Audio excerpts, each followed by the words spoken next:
Cô sẽ đây ổn. សួស្តីបង Nên đây ổn ở ngày ní bông vì sầm nổ môi ban tị ở tiền chung á ổn. ចាសំណួរໄວដែរបង Chúng cô sầm nổ nước con sâu tha sầm rắm ba chục bao nước cô quạt.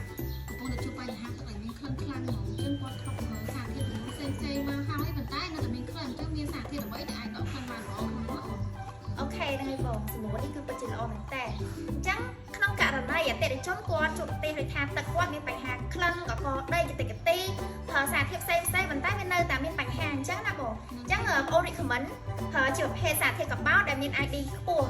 សម្រាប់ការសារធាតុកាបូននេះគឺមាន ID រហូតដល់1030 ID បងហើយដូចបងបានឃើញចឹងនេះគឺជាប្រភេទរបស់សារធាតុកាបូនរបស់យើងគឺមានទូនាទីចម្រោះកម្ចាត់កកដីកម្ចាត់ក្លិនមិនល្អមាននៅក្នុងទឹកហ្នឹងគឺបានល្អមែនតើអញ្ចឹងបើសិនជាអតិជនគាត់មានបញ្ហាគាត់អាចជ្រើសរើសប្រភេទសារធាតុនេះបានគឺល្អព្រមមែនតើបង Ô, đang ngày ổn. Ông con chân ổn sầm rắm làm